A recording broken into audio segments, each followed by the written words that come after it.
If you haven't been living under a rock, then you know about the frenzied hate mob unleashed on Catholic MAGA hat-wearing teens, falsely accused of harassing a Native American at the March for Life last weekend. Media coverage of this incident was dreadful and shameful.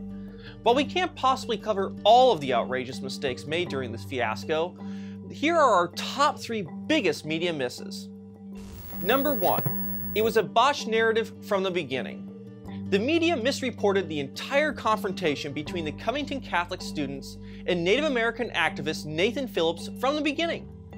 Initial reports from legacy media outlets like the New York Times, Washington Post, and CNN portrayed Phillips as the victim who had been peacefully protesting until being mobbed by kids in MAGA hats. That was wrong and nearly the opposite of what was true. Instead of doing due diligence to make sure the story was correct, such as getting the student side of the story, these media outlets rushed to weave a sympathetic and uncritical narrative about Phillips. Number 2. The media failed to be skeptical. The media missed the fact that the Black Hebrew Israelites, a black nationalist group, have been instigators in the whole confrontation between Phillips and the Catholic students. You want to wave high? A bunch of incest babies. A bunch of babies made out of incest. Right, trailer park babies. This is what America make America great looks like. It was they, not the students, who had been hurling racist and homophobic comments. Worse, it turns out that Phillips had been dishonest about the whole incident and his background.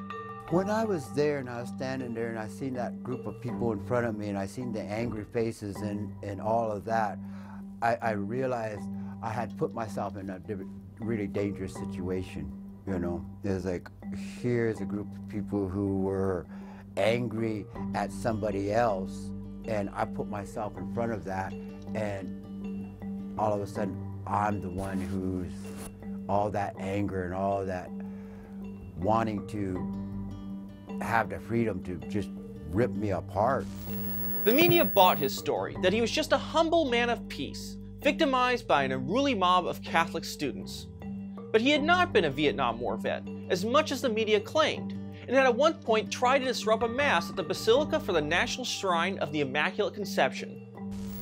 And number 3, perhaps even worse than all these failures and more, many in the media simply couldn't let the story go without tarnishing the Covington Catholic students and their school.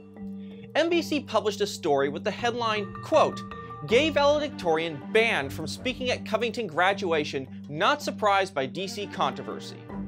But if you read the story, it becomes apparent that the student wasn't allowed to give his address because he didn't submit it on time, and the school deemed it too political. On top of that, it wasn't even the same school, just another Catholic school in the area. Perhaps instead of digging deeper to prove to the world that their biases were correct all along, the media should have behaved more responsibly, ensure that it faithfully gathers the facts before publishing stories that could destroy the lives of children, and behave in a way that will convince Americans that they aren't fake news. Is that likely to happen? Probably not.